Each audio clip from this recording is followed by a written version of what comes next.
Tom, where we are right now is at a very pivotal moment in American history, and I believe, and I'm sincere about this, that we are on the verge or on the cutting edge of determining whether or not we remain a democracy where people govern, or whether we move toward an oligarchic form of society where the billionaire class not only owns a significant part of the economy, but as a result of Citizens United, they're now able to control the political life of this country. What is not often talked about, or virtually never talked about in the media, for I think fairly obvious reasons, is what do the Koch brothers stand for? I mean, it's one thing to be upset that anybody should be able to spend hundreds of millions of dollars, one family spending hundreds of millions of dollars. I think that's an outrage no matter what their political points of view are. That is not democracy.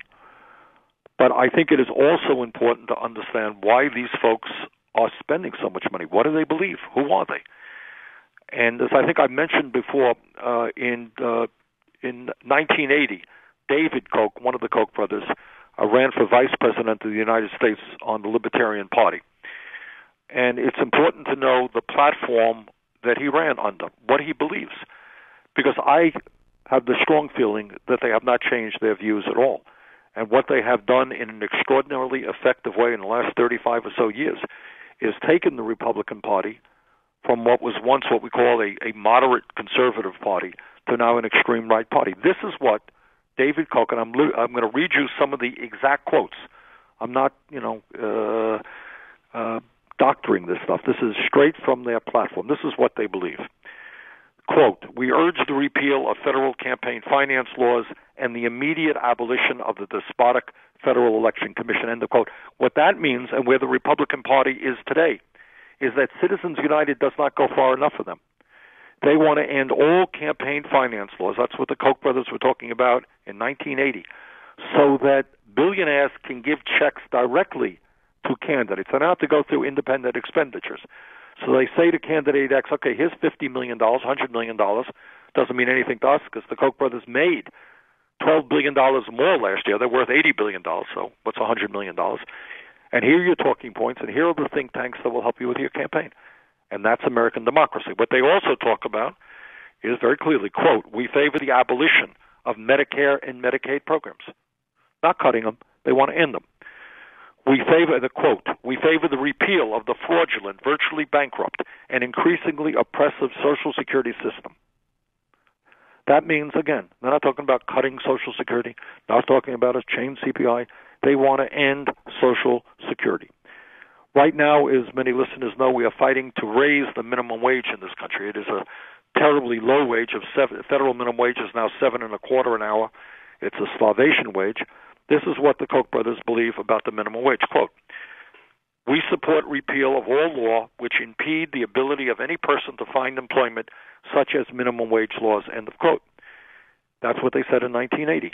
In other words, the issue for them is not whether we raise the minimum wage, is whether we abolish the concept of the minimum wage. So that if you are living right now in a high unemployment area where jobs are very, very scarce, and an employer will come to you and say, yeah, I'm going to offer you $4 an hour. You don't want it? That's fine. I got 20 other people who will take it. There will be no minimum wage laws at all. Quote, this is what they said in 1980. And again, this is what their acolytes are saying today. "We support the abolition of the Environmental Protection Agency." And I want people to listen to this other provision, platform, part of their platform. This is what it says, and I quote, "We oppose all government welfare, relief projects, and quote-unquote aid to the poor programs. All these government programs are privacy-invading, paternalistic, demeaning, and inefficient. The proper source of help for such persons is the voluntary efforts of private groups and individuals." End of quote. Now, what that means in English is that every program out there, every piece of legislation passed in the last 80 years to provide help to low-income people, to working people, to senior citizens is gone. That means Head Start and child care subsidies, gone. Pell Grants for higher education, gone. Food stamp program and other nutrition programs, gone. They want to return us to a day where the billionaires have it all, and if you are old and sick, maybe somebody will give you some charity. Or if you're poor and hungry, maybe somebody will throw you a bone. That is their definition of freedom, and that is the direction they want this country to go into. And these are the people who are right now spending hundreds and hundreds and hundreds of millions of dollars all over this country to elect candidates who will protect their interests. And sadly, the media doesn't talk about this for fairly obvious reasons.